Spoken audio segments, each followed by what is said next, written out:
Hey, it's Marc, and this is Alter Ego Comics TV for the week of July 7th, 2021. Happy New Comic Book Day. First off, let me apologize for my absence over the last couple of weeks. Was on a much-needed vacation, my first vacation since February of 2020, and really had a good time. Was out in Colorado. Beautiful scenery, lots of hiking, lots of breweries, sightseeing, got to visit Doc Holliday's grave. All of that was super exciting, but I really love being in the shop and couldn't wait to get back. So I am back on a great week for new comics. There's a ton of new releases, new number ones, and also some continuing awesomeness, including my pick of the week, The Nice House on the Lake, issue number 2 by James Tynion, the fourth, and Alvaro Martinez Bueno. 12-issue miniseries. First issue was my pick of the week. And it's outstanding. I'm pretty sure we sold out. Yeah, we sold out of issue number 1. We'll be getting second printings in. But this is the story of a group of acquaintances and friends that have been organized. A get-together has been organized by one of them at a lake house. And there are 12 of them there. Once they get there, we find out that the organizer is not what he has appeared to be. And the world appears to be ending. And this lake house retreat with these 12 individuals is the only sanctuary, apparently. This is a great thriller, a little bit of horror, lots of drama, lots of suspense. And the way that this issue really grabbed me is that the experiences of the 12 people in the house is presented in a variety of different ways, from a house log transcript that apparently our organizer is viewing to some hidden cameras, to an agenda that was laid out, plus regular good old comic book storytelling.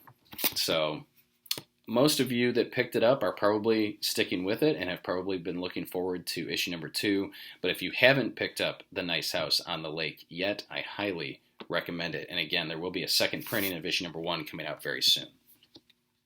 Another strong contender for pick of the week is Ordinary Gods, issue number 1.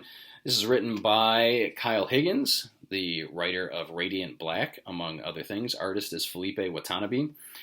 And this is, oddly enough, kind of similar to a movie that I just watched, Infinite, on Paramount Plus, starring Mark Wahlberg. And that's about immortals with their souls being reborn into different individuals over time. Ordinary Gods is about this kind of epic struggle, battle that's been going on among a group of gods. They initially divided up the world into different domains, and they have a long, storied history. Eventually, one of them tries to control the rest of them, and their souls are reborn in average people over time. And our main character in here does not know that he has the soul of a god within him, but it's a really solid first issue. And there's some surprises packed in along the way. So if you like sci-fi, if you like thrillers, suspense, if you like anything that Kyle Higgins has done before, highly recommend checking out Ordinary Gods, issue number 1. That's Angie's pick of the week, by the way. Fight Girls, issue number 1 of 5. This miniseries has been in the works for a long time. It was sidelined due to COVID. I think it was originally supposed to be published a while ago. This is written and drawn by Frank Cho, and anybody that's a fan of Frank Cho or knows Frank Cho's work knows that he draws buxom, pretty women. And that's basically what you're getting here. The other thing, you're getting all kinds of stuff. This was a surprise for me. And a surprise that this was my wife's runner-up pick of the week. This is essentially the Hunger Games, but there are 10 women that are vying for the throne of a domain. And the way to do that is they have to go through several battles. But there are lots of dinos. There's dinosaurs, there what appear to be tigers and other things. The setting in this first issue is the jungle, and there's all kinds of awesome stuff that happens in here. So this is published by AWA Studios. great letter in the back from Axel Alonso, who was the editor-in-chief at Marvel when he brought Frank Cho over to do Shaun of the She-Devil, among other things. So this gets a thumbs up from me. Lots of people are excited about the new Masters of the Universe Revelation series on Netflix that's being helmed by Kevin Smith. Well, we get a prequel comic book series that starts this week. This is a story by Kevin Smith and Rob David. The script is by Tim Sheridan. The artwork is by Mindy Lee. And this sets up kind of what we will need to know moving into Masters of the Universe Revelation over on Netflix. This cover is by Stefan Sepcic, which is fantastic. One of these days I'll learn how to pronounce his name accurately. But, and I'm not a huge Masters of the Universe fan by any stretch of the imagination. Of course, I watched the show growing up. It was a little, like, I was a Star Wars kid and G.I. Joe kid. My brother, who's 5 years younger than I am, was a He-Man kid. So he had the He-Man toys. But, you know, with my job, with my background in pop culture, of course, I'm pretty plugged into the world of Masters of the Universe. However, there is content in here that I was not familiar with. And I'm not sure if this is the first time that we're kind of getting the origin of several elements within Masters of the Universe. I don't want to spoil what those are, but if you are a He-Man fan, a Masters of the Universe fan, you absolutely want to check out Masters of the Universe Revelation, issue number 1, out this week. All right, we've got some other new number 1s that you should be aware of. X-Men number 1 by Jerry Dugan and Pepe Larraz brings the X-Men back to the forefront as a superhero team. So over on Krakoa, it's decided that, kind of Cyclops decides that the X-Men need to get back into the human world and act heroic. So a new team is assembled. It's Jean Grey, Cyclops, Laura Kinney, Wolverine, Sunfire, Synch, who I'm not extremely familiar with, Polaris, and Rogue. And they establish kind of a base of operations in New York City. And of course, as soon as they get there, something tries to attack the city. It was enjoyable. I like the X-Men as part of the bigger Marvel universe.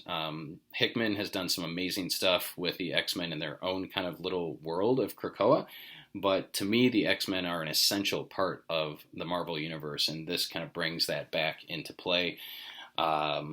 There's some great dialogue in here, some lines where the Avengers and the Fantastic Four kind of reach out to the X-Men during this battle saying, you know, they're on their way, they're coming to help, and, you know, nice to have you back in New York, that sort of thing. So not sure if this is replacing Hickman's X-Men. I think it is. And he is coming back with Inferno later this year. And of course, there's Trial of Magneto by, I think it's Leah Williams who's doing that. Another new number 1 that may be of interest to you is Justice League Infinity, issue number 1. Similar to Batman, the animated series, the adventures continue. This is a continuation of Justice League Unlimited in comic book form. And it's helmed by J.M. DeMatteis, who was involved with the TV series. There you go. Not finally. Let me do this one here first. If you've been out of the world of Avengers for a little while, might want to take a peek back in with issue number 46, which is the first part of World War SheHulk. Jason Aaron is continuing to expand on some of the threads that he started during his run of Avengers.